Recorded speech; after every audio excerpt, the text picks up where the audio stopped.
Salut tout le monde, peut-être que vous trouvez la luminosité un peu bizarre, désolé, c'est tard, mais bon, j'ai décidé quand même de faire des vidéos parce que j'en avais l'envie. Aujourd'hui, on va débriefer des matchs de l'Euro, hein. C'est habituel, et aujourd'hui, on va parler de Ukraine contre la Suède, voilà, c'est basique, 2-1 pour l'Ukraine. Du coup, c'était un match un peu bof, hein. C'est allé aux prolongations, et puis, l'Ukraine a gagné grâce à un but à la 120e minute.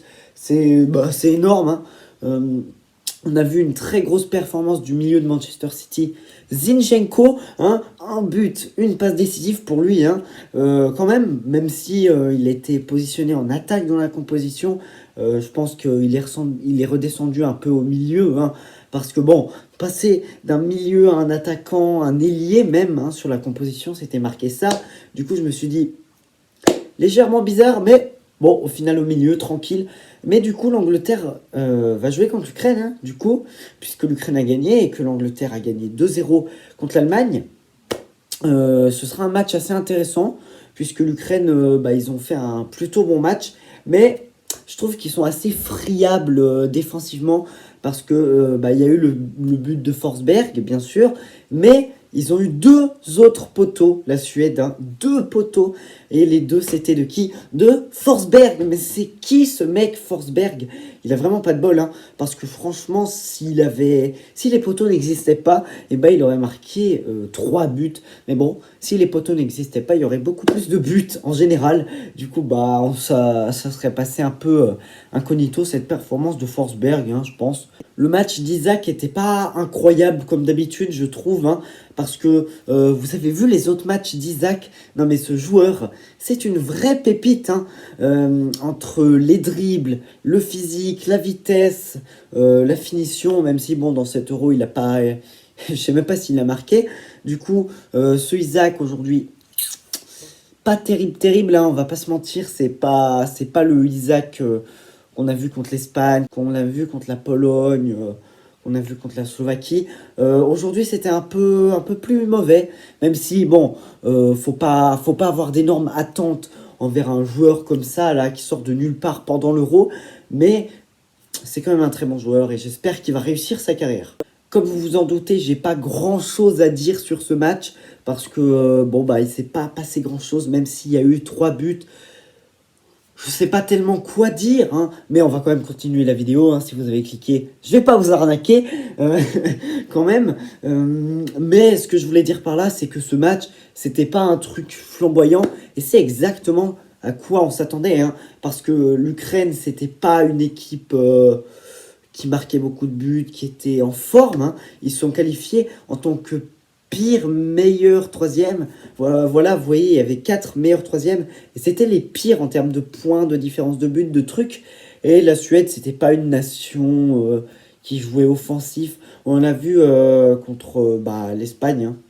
Ils étaient tous derrière, voilà, ils ont mis le but jusqu'à la 90e minute. Et on voit que ça a marché, même si l'Espagne, on voit que quand en face, il y a des défenses qui sont pas bien en place, ils marquent des buts, ils marquent des millions de buts. 5-0 contre la Slovaquie, 5-3 contre la Croatie. Du coup, c'était deux équipes là, la Suède et l'Ukraine, qui n'étaient pas offensives.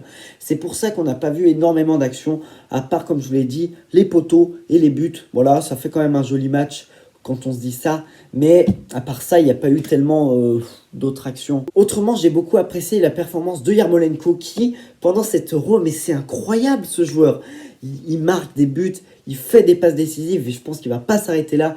Il a encore fait une magnifique extérieure du pied pour Zinchenko, justement, qui arme une reprise de volée, un peu déviée par le gardien, mais bon, ça rentre quand même. Du coup, Yarmolenko, encore un très bon match. Et dernier point que j'aimerais aborder dans ce débrief, c'est, comme vous en doutez, la blessure de Artem Basedin. Je sais pas d'où il vient ce Danielsson, hein, le défenseur de la Suède, mais quel imbécile! Réellement, c'est quoi ça? Depuis quand tu viens contester l'arbitre parce que tu fais une prise de kung-fu là, dans le genou du défenseur? Attendez, c'est la première fois que je me mets debout dans un débrief. Mais, par exemple, vraiment, c'est comme si je prends ma chaise comme ça. Gros coup de pied, imaginez que ça c'est mon pied. Gros coup de pied dans la chaise comme ça. Et sa jambe à Bessedine, elle est passée de comme ça, comme tous les êtres humains, à comme ça. Et du coup, c'était dégueulasse. Mais bon, c'était mon petit coup de gueule sur Danielson. Du coup, on va passer au top 3 des meilleurs joueurs du match. Voilà, c'est mixte, hein, parce que j'avais pas une équipe préférentielle. L'Ukraine, la Suède, c'est pas, c'est pas les équipes que je suis. Du coup, bah, on va y aller avec la troisième position. En troisième position, j'aimerais mettre Yarmolenko parce que, bah, comme je vous l'ai dit, il a fait une passe décisive. Il a été assez dribbleur, assez impactant sur son côté, hein. Yarmolenko, franchement, belle découverte, même si je connaissais déjà le joueur, hein. Mais il est tellement blessé avec West Ham que bah, on a l'impression qu'il joue plus au foot. Et tu vois que quand il est au maximum de ses capacités, mais c'est un très bon joueur. En deuxième position, j'ai envie de mettre Emil Forsberg parce que bah, il a marqué un but. Il a fait deux poteaux. Honnêtement, c'est énorme, hein, deux poteaux.